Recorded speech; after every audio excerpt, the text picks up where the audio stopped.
The world doesn't stop. Things keep happening. There's this happening going on when you aren't doing anything about it. There's this happening going on when you are not doing anything about it. That's the point. It goes on despite anything you think or worry about.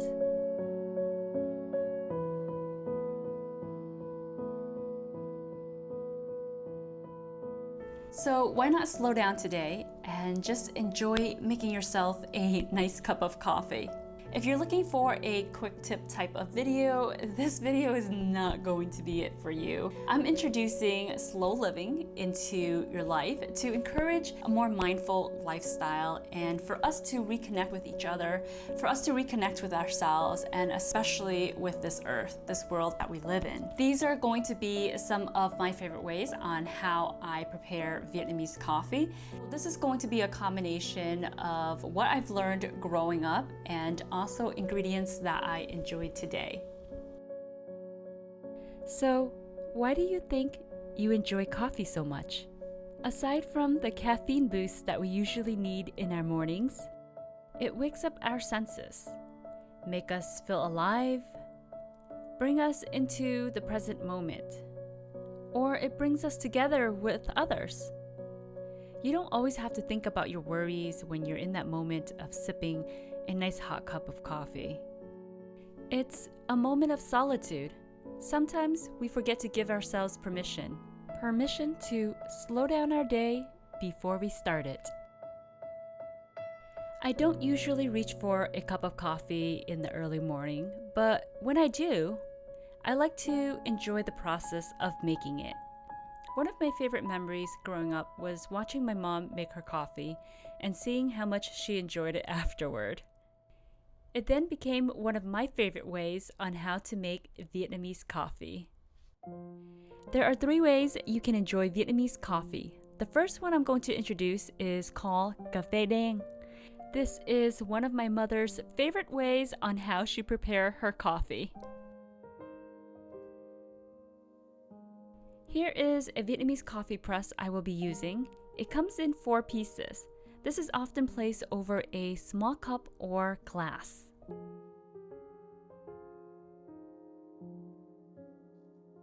To ensure your steeping temperature, you can pre-warm your coffee press and glass.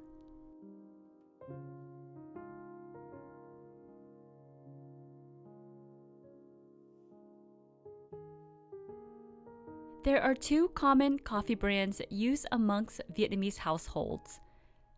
The first is called Trung Nguyen, which is a Vietnamese blend. The second brand is quite common. It's called Café du Monde, and it's actually a New Orleans roast with a French influence. You can definitely use any coffee of your choice. However, there's a good chance that your coffee beans came from Vietnam. And according to Wikipedia, in 1857, coffee was introduced into Vietnam by a French Catholic priest. Vietnam is also the second largest coffee producer in the world, while averaging about 20% of the world's production.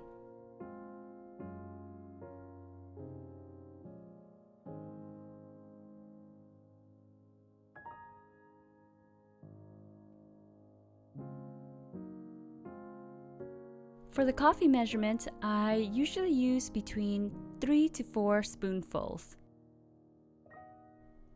After I place it in, I make sure that it's leveled, and then I gently place in the press.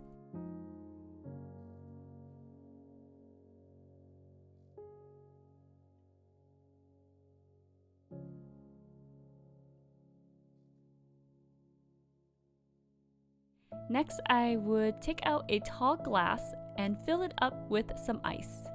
Then I sit there and wait patiently. Normally, I used to not be so patient, but as time goes by and I allow myself to do a little bit more mindful practices through slow living, it really helped me to just enjoy the process and have some solitude time for myself.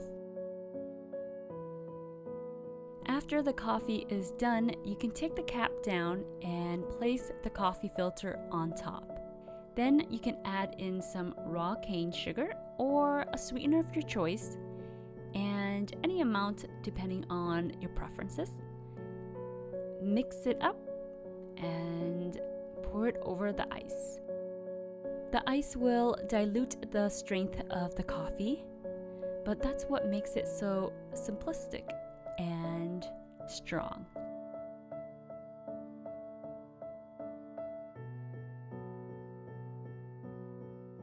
This is how my mother likes to drink her coffee most morning, and I remember when she first offered me my first sip, I really did like it and enjoyed it a lot.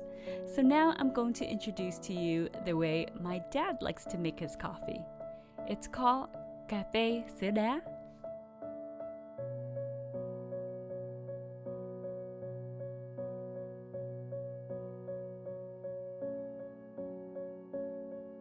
It's pretty much the same method, but we will be using one special ingredient. Aside from the bold brew flavor of Vietnamese coffee, Vietnamese like to use condensed milk, and this was back in the days because Vietnam was not very known for dairy farms, and so what they had was condensed milk. The Vietnamese and the French who lived there would use condensed milk to sweeten and add a creaminess to their coffees.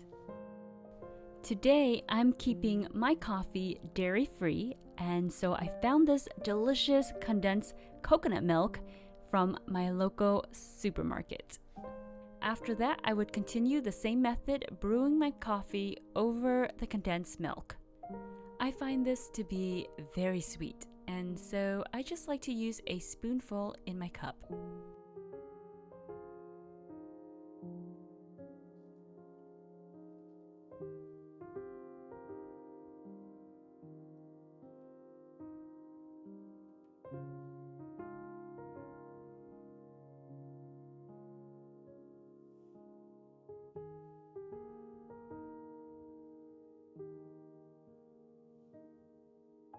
When everything is all set, I just simply mix the two together.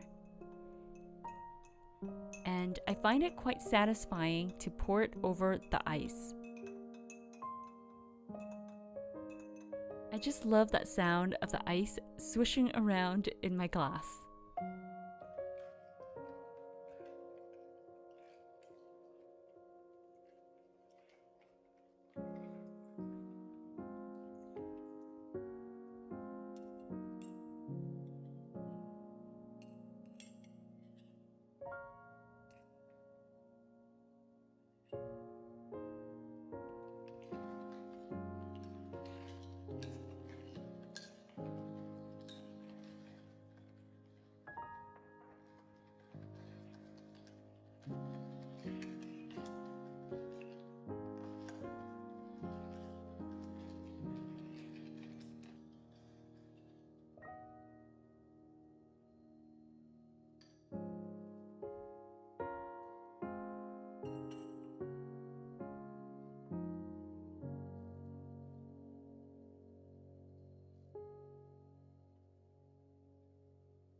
The last way that you can drink this is hot.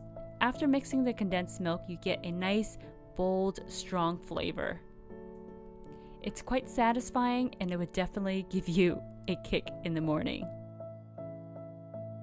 I'm really happy that a lot of people are opening up to Vietnamese coffee and really do enjoy them. I am quite sad that the process and the method to preparing Vietnamese coffee has been lost in this quick to go, easy lifestyle. Most of the coffee that I see now, Vietnamese coffee, are either pre-mixed or served in a straw cup. So I just want to reintroduce this beautiful process that I enjoy and share with you my slow living method to Vietnamese coffee. Thank you all so much for watching, and I will see you next time. Mwah!